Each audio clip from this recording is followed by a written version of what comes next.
ఎందుకండి అలా తాగుతారు? నా ఇల్లు నా ఇష్టం, నువ్వెవరే చెప్పడానికి? అదేంటండి నన్ను వేరు చేసి మాట్లాడుతున్నారు?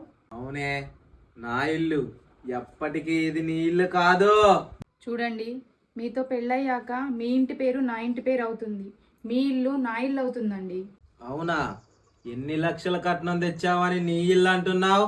అది కాదండి, పెళ్ళయ్యాక ప్రతి ఆడపిల్లకి అత్తారిల్లే తన ఇల్లు అవుతుందండి, అర్థం చేసుకోండి.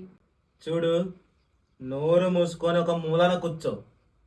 నా ఇల్లు అది ఇది అనవసరమైన వాటిలో ఏలు పెట్టావనుకో, ఇంటి బయట ఉంటావు. జాగ్రత్త. హలో అమ్మా, ఏం చేస్తున్నావే? ఏం చేయట్లే తల్లి, ఇప్పుడే వదిన టీ ఇస్తే తాగి ఇలా కూర్చున్నా. అవునా అమ్మా, అన్నయ్య వదిన ఎలా ఉన్నారమ్మా? బానే ఉంటున్నారమ్మా.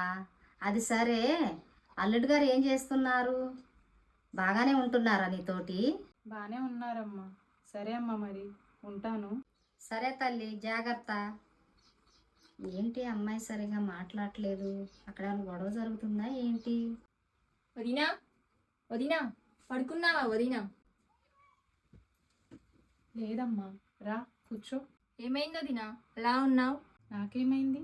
ఏం కాలేదమ్మా, కొంచెం తలనొప్పిగా ఉంటే అలా పడుకున్నా. ఎందుకు వదినా అబద్ధం చెప్తావు? నాకంతా తెలుసు. అన్నయ్య నీతో ఎలా మాట్లాడుతున్నాడో నేను చూశాను వదినా. దాని గురించి వదిలేయమ్మా, గొడవలు వద్దు. నా వల్ల మీ అన్న చెల్లెల మధ్య అపార్థాలు రావడం నాకు ఇష్టం లేదమ్మా.